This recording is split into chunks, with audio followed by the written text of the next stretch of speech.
আসসালামু আলাইকুম, বিসমিল্লাহির রহমানির রহিম।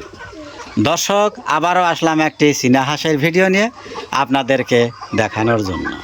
এই তো কয়েকটি চীনা হাঁস আমার, কয়েকটি বলতে 11টা। এই যে একটা ডিম নিয়ে বসছে। তারপর হ্যাঁ যা, এই যে এইখানে কয়টা ডিম দিছে। সর্বমোট আমার আছে 11টা চীন হাঁস। তে চীন হাঁস আছিল 114টা বাচ্চা আনছিলাম। 114টা বাচ্চার থেকে এখন 11টা আছে। হয়তো বলতে পারেন 114টার ভিতরে 11টা কীরকম করে হইলো। না যায় না, কোনো কিছু করা যায় না। আর আমি এই জন্য করছি যে না, কোনো কিছুতে হাত না দিলে এটার পিছনে কি আছে এটা বোঝা যাবে না। হয়তো হাঁস মইরা যায়ও, এখন একটু এগুলার বিষয়ে কিছু জানছি আর কি। আমি এই হাঁসটা এই জন্যে পালার ইচ্ছুক, আমার এই জন্যে পালি, এটার জন্য এতই মাথা মারি। এই যে 11টা হাঁস, 11টার ভিতরে 3টা হয়েছে পুরুষ হাঁস আর 8টা হয়েছে মেয়ে হাঁস। হ্যাঁ, এই 8টা মাতৃ হাঁসের থেকেই মোটামুটি আমার এটা কাতি মাস, আগামী বছর আস্তে আস্তে আগামী বছর কাতি মাস আস্তে আস্তে কমসে কম 500 হব এই 8টার থেকে। আপনারা তো শোনার পরে খুব অবাক হয়েছেন, বাপরে 8টার থেকে বলে 500 হয়। তে এখন আপনাদেরকে কয়েকটা কথা বলি, আপনাদেরকে বোঝানোর চেষ্টা করব। যেমন এই যে এটা 13-14টা ডিম নিয়ে বসছে। চীনা হাঁস কতটা? 15টা, 16টা, 17টা, 18টা, 20টা অব্দি ডিম দেয়। এগুলো ফার্স্ট, প্রথম। এগুলো হয়তো ওই ধরনের দেবো না হয়তো। তে 10টা করে ধরেন, 10টা করে ডিম ধরেন। 10টা করে যদি ডিম হয়, 10টা করে যদি বাচ্চা ফুটায়, তো এমনি 8-10-এ 80টা বাচ্চা। 2 বাতে হইতেছে 80-80, 160টা বাচ্চা। এই যে আরেকটা কথা বলি,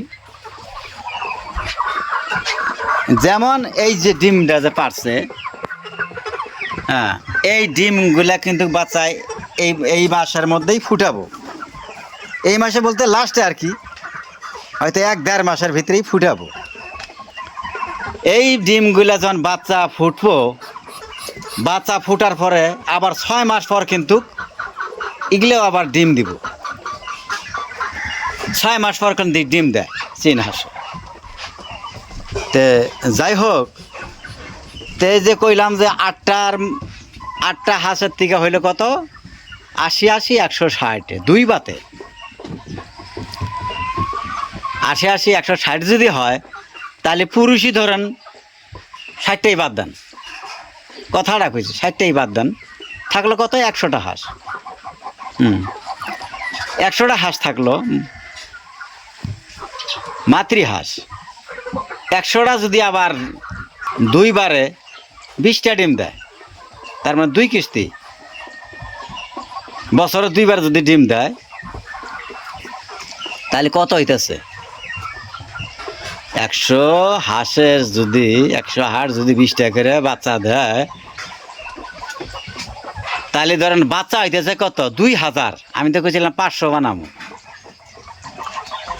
2000 বাচ্চা হয়। যার জন্য করছি গেলে বাদ ছাদ দিয়া আমি 500ই ধরছি। আরেকটা কথা, এর বিষয় কিন্তু ট্রিটমেন্ট জানা লাগবে। ট্রিটমেন্ট না জানলে কিন্তু একটা বাচ্চা আর পাবে না।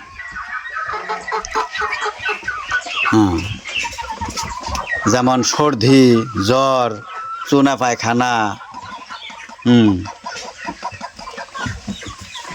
খেস করে নিঃশ্বাস নেওয়া, যখন এই ধরনের সমস্যা দাঁড়ায়, আপনারা ডাক্তারের সাথে পরামর্শ করবেন। ওনারা যেভাবে ওষুধ খাওয়াইতে বলে সেইভাবেই খাওয়াবেন। হ্যাঁ, আর বেশি বেশি খালি ডাক্তারের ভরসা করেও থাকা যাব না। বেশি বেশি যখন ঠান্ডা আসে, তখন এরকম চারো সাইডে করবেন কি, প্লাস্টিক দিয়ে ঘিরে না দিয়া কাপড় দিয়া, ভালো মোটা কাপড় দিয়া চারো সাইডেই এরকম করে ঘিরা দিবেন। এটা কিন্তু একটা বিরাট একটা ঘর, অসংখ্য বড় ঘর। এটা কিন্তু এটা 4টা রুম বানাইছি, বড় বড় করে 4টা রুম বানাইছি। যাই হোক, এই বলে আমি রেখে দিলাম। আবারও দেখা হবো পরের ভিডিওতে। আসসালামু আলাইকুম।